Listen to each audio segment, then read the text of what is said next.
মানবিক বাংলাদেশ, যে বাংলাদেশে জুলুম থাকবে না, যে বাংলাদেশে দুর্নীতি থাকবে না, যে বাংলাদেশের মানুষ হাসি আর খুশিতে একত্রিত হিন্দু মুসলমান বৌদ্ধ খ্রিস্টান সবাই বসবাস করবে, এইরকম একটা বাংলাদেশ ইনশাআল্লাহ আমরা পাবো আপনাদের দোয়া এবং সমর্থন পেয়ে।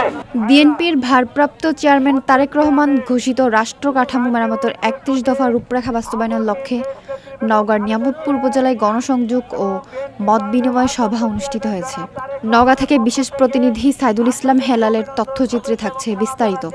শুক্রবার বিকেল থেকে সন্ধ্যা পর্যন্ত উপজেলার নিয়ামতপুর ইউনিয়নের টিএলবি বাজার এলাকায় স্থানীয় বিএনপি ও অঙ্গ সংগঠনের নেতাকর্মীদের অংশগ্রহণে এ কর্মসূচি হয়। সভায় বক্তব্য রাখেন নিয়ামতপুর উপজেলা বিএনপির সাধারণ সম্পাদক জনাব মোহাম্মদ মুস্তাফিজুর রহমান।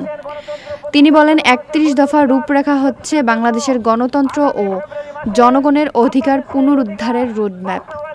বিএনপি জনগণের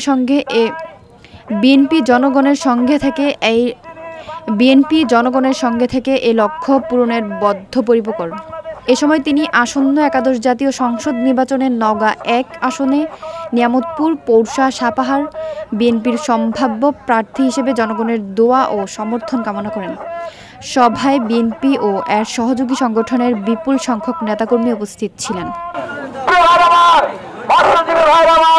পানি শুকায় যায়, যার জন্য তারা কষ্ট পায়, তাদেরকে প্রতিষ্ঠিত করার জন্য যা যা করার দরকার এই ৩১ দফার মধ্যে আসে।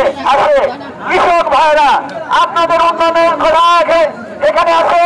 অনেক কৃষক, অনেক শ্রমিক ভাইরা যাদের ছেলে মেয়েরা লেখাপড়া শিক্ষা করে চাকরি পায় না, যতদিন চাকরি না পায় ততদিন রাষ্ট্র তাদেরকে দায়িত্ব পালন করবে, রাষ্ট্র তাদেরকে ভাতা দিবে।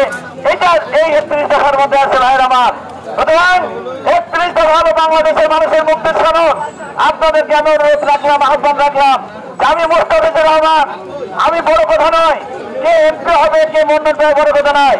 আগামী দিনে যদি আপনারা বিএনপিকে দেশ সেবার সুযোগ দেন এবং বিএনপি মাননীয় ভারপ্রাপ্ত চেয়ারম্যান তারেক রহমানকে দেশ সেবার প্রধানমন্ত্রী করে দেশ সেবার সুযোগ দেন, তাহলে আগামীর বাংলাদেশ হবে শান্তির বাংলাদেশ, মানবিক বাংলাদেশ, যে বাংলাদেশে জুলুম থাকবে না, যে বাংলাদেশে দুর্নীতি থাকবে না, যে বাংলাদেশের মানুষ হাসি আর খুশিতে একত্রিত হিন্দু মুসলমান বৌদ্ধ খ্রিস্টান সবাই বসবাস করবে, এইরকম একটা বাংলাদেশ ইনশাআল্লাহ আমরা পাবো আপনাদের দোয়া এবং সমর্থন পেয়ে।